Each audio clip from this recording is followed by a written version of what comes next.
What's going on, Warriors? So taking you to the gym with me today, we're gonna break down some key things. It's gonna help you guys out, man. When it comes to protein day, it's 10:30 p.m. Gotta get it in regardless, guys. Doesn't matter, man.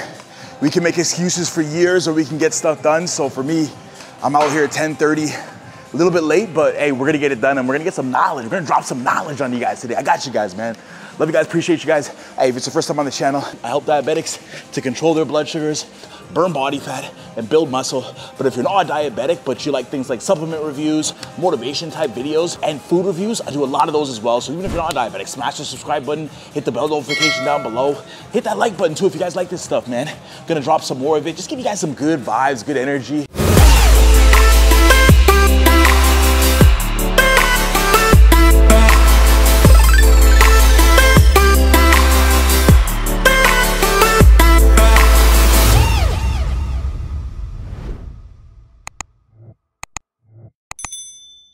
So first thing I gotta do, definitely gonna test the blood sugar. You guys know I'm a little bit old school, so I still got my glucometer. So we're gonna test to see where it's at. I just had a burrito, guys. That burrito had about 120 grams of carbohydrates in it. So I had that before coming to the gym about 2.5, 3 hours ago. I do feel my blood sugar starting to dip down, so I might need a little bit of juice before I start training. Yeah, so like 4.3 right now, as you guys can see. So what I'm gonna do to avoid blood sugar lows, I can anticipate what's happening. Because I still have insulin on board, I know that I need to have some juice, or else typically, if I don't have any insulin on board, that'll cause my blood sugar level usually to spike up a little bit during training, just due to the adrenaline releases glucose in the bloodstream. So to get ahead of it, usually I have like 1-2 units of insulin, but because I still have about 2 hours of insulin on board. And you can do this even if you typically go low, but you don't have any insulin on board. Grab some juice. And for this, for example, a whole thing like this is gonna give me about 25 grams or 31 grams of carbohydrates, 140 calories. So even if you're somebody who's looking to lose weight and you're thinking that low blood sugars and having juice or something is going to get you out of your diet, then what you have to think about is just add it to your total daily calories and buffer for that. That way you never really quite go over what your calories are for the day, and you can still stick to whatever game plan you have. So I'm gonna go ahead and have we'll start with about like 50% of this, so 15, 20 grams, and see what happens. Starting off with some curls, then I'm gonna hit some first time doing dumbbell rows today because I'm feeling pretty good. But when it comes to protein, one of the things you have to know, guys, is what's called gluconeogenesis. Just get a quick little pump. Gluconeogenesis and glycolysis. And what happens with that, glycolysis just means that whatever carbohydrates you ate, it's gonna get stored as glycogen, breaks down into glucose. Glucose gets stored as glycogen in your muscles and around your liver. When you're training and you're working out, adrenaline can spike that glucose to spike the blood sugar again. Now, when you're eating something like protein can also spike glucagon. Remember, glucagon spikes blood sugar. And so if you're somebody who just had some protein, and especially in the absence of carbohydrates, so if you're just having more of a low carb diet plan with higher protein, you can cause a little bit more of that glucagon spike, plus more of those amino acids can get converted into sugar as well to help to fuel your workout. So you might notice that if you're on protein, it's spiking your blood sugar because you might be low carb, higher protein, and this is causing your body to use those amino acids, the building blocks of protein, to change those into glucose to help to fuel your workout. Your body's main fuel source when you're training, strength training, high intensity training, is glucose. I don't know if you guys ever saw Transformers, but they can transform into different things, right? Depending on what's needed. So a car, then you can actually transform into a fucking robot. It's the same thing, your body just transforms stuff based on what you need. It's gonna transform amino acids into glucose when you need it to make your workouts more effective. Remember, glucagon will just spike the blood sugar, cause your liver to get rid of glucose, which can spike glucose levels. Now, to get rid of glycogen, which is stored glucose. But what you have to understand is in a non-diabetic, so this is why protein powder in a non-diabetic can improve insulin sensitivity because of what it does to hormones in your body. So what's gonna happen in non-diabetics, you have protein powder, your body is then going to release more insulin as well because of leucine. Leucine can trigger more insulin. And in things like whey protein, you have a higher amount of leucine in there. Leucine is the most important amino acid. It's one of the only amino acids that does not convert to glucose, but it can trigger more insulin release. So if it's triggering insulin release, now that's gonna help to make your body more sensitive. Body shuttles more glucose into the body's cells. What you have to also know is that your body increases what's called incretin hormones. And these hormones are just hormones released by the gut to also boost insulin levels. So that's why whey protein in a non-diabetic can help them become more insulin sensitive, can help them to shuttle more glucose into their cells and help them be anabolic, meaning help them build more muscle just by taking protein without the carbohydrates. But again, remember, if you're a type 1 diabetic, you could release these incretin hormones from your gut, things like GLP-1. Think about a GLP-1 is an incretin hormone, and what a GLP-1 does is it suppresses the release of glucagon, and it can also increase the release of insulin.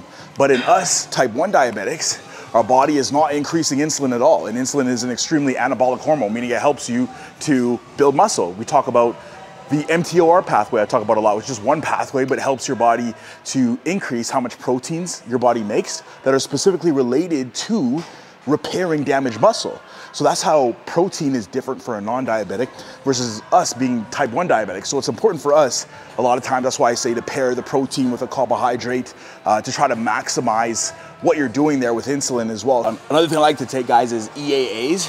So you guys hear me talk about that a lot. So I just sip this while I'm training. I take a scoop of this. Let's get that ready before I train. EAAs can just help your body in terms of just creating energy. Your body can actually take some of those amino acids, convert them into glucose if it has to, so that it doesn't really tap into too much of the muscle glycogen.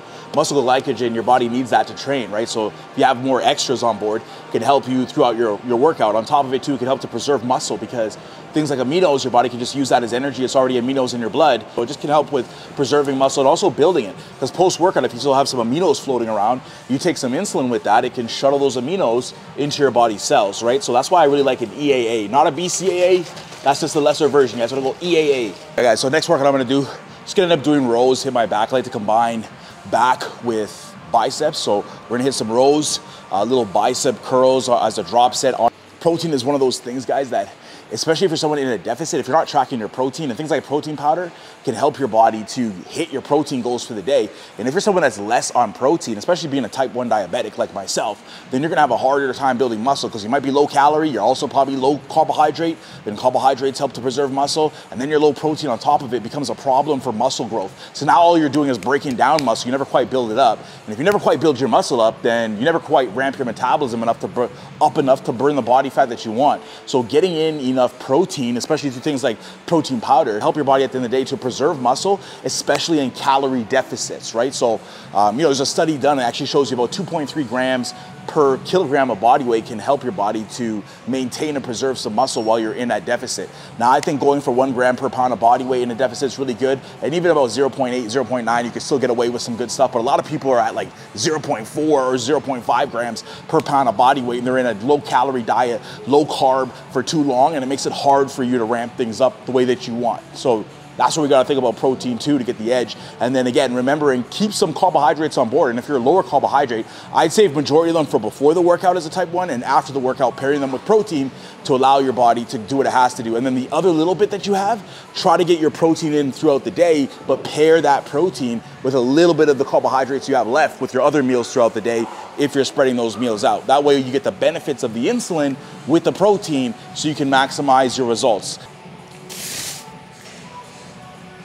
Not gonna lie to you guys, fuck, it's been like 8 months. 8 months, guys, since I last did that. Crazy, feeling that. This one right here is gonna be my last workout. I forgot to show you guys the other one that I did in terms of the rows. Disgusting hit right there. So I did rows, then I went off and did bicep curls again, supersets on top of supersets. And remember, guys, EAAs. See, this is my last workout today, doing 3, been out for 8 months, but just trying to get back into it. So these EAAs, notice how they're almost done right now. So because they're almost done, by the time I'm done this workout, another superset, I wanna be done it. Gonna finish with some abs, but again, remember, EAAs are essentially protein, but they're just the building blocks of protein, non-essential amino acids. That's what makes up a complete protein along with the 11 non-essential amino acids our body gets. So by taking an EAA, this also helps you to build more muscle protein by combining with other non-essential amino acids in your body to make complete proteins to also help your body to repair muscle. And then remember, the aminos can also convert into glucose as well. So if you do notice that your blood sugar starts to spike, it could be the EAAs triggering that. But I find that more happens with protein when you take that. So just a heads up if you guys are taking EAAs. It's fucking lightweight for me. Fucking lightweight. First day back, baby. I lied. 4th weekend, but it is what it is. But after doing that, I'm gonna go do some biceps. You guys see, again, this is what another superset looks like. So this is called isometric hold. So I'm holding it on my right hand, and then I'm doing a curl with the left one, getting a squeeze. And then when I'm done, now I'm gonna do this hand. Notice how I'm sweating? You guys can see the sweat. Sweat dripping. If you ain't sweating, what are you doing? Oh. Whew. Burning. But if it ain't burning, you ain't earning. It's that simple. If you don't feel your muscles burning, you guys aren't stressing, got a little bit of sweat coming down over here, man, you might as well go to Wonderland or Disneyland. Have a good time over there. You know, we're out here, you come to the gym, put in work, challenge the muscles to grow, sweat. It's 11 p.m. at night. It's actually it's 12 a.m. It's the only time I can come today, but we're getting it done. It is what it is, man. Dig deep, guys, dig deep. Camera's about to die. I hope you guys got some more ideas about how to use protein to our advantage. Type 1 diabetics, the importance of protein, and even the building blocks like EAAs. You guys saw me sit my EAAs while I was working out. So I hope it gave you guys a good idea. If you guys like it, make sure you hit that subscribe button down below, guys. Drop a comment on anything that you want me to clarify for you, and I'll make sure I dive into the comments and get you guys taken care of. I appreciate you guys, love you guys. Camera's about to die, or else I would have kept rolling with you guys here. I think we got 12:18 a.m. I wanted to add this into the end of the video. So just took my blood sugar again, 4.2. So remember, I was 4.3 before I started. And so it looked like it was headed on the way down because I still had about 2 hours left of insulin. But because I have a lot of glycogen stores in my body, and this is, I'm gonna tell you guys theory from what is fact. So my theory on my own body again is because my body stores a lot of muscle glycogen because I eat a decent amount of carbohydrates. Now when the glucagon and adrenaline gets released, I'm shuttling a lot of that stored glucose from my liver into my blood, allowing me to stay relatively stable because all I had was about 15 grams of juice. So this is what I mean when I say when you're eating carbohydrates, it can help you to mitigate more blood sugar lows. So before you go into a low, you get a lot less blood sugar lows, or you're able to manage them better so you don't nosedive because they have more stores of glucose that are readily available for when you need it. And just to put it in perspective, I had 15 grams of juice, but I had 20 units of insulin 3 hours before getting into the gym, meaning I still had about 2 hours left of that 20 units of insulin in my body, right? But even though it was starting to wean off because the peak time of insulin is about an hour, of rapid acting insulin is about an hour, hour and a half, but I still had that in my body, and only 15 grams of juice it took to keep me level throughout the entire workout.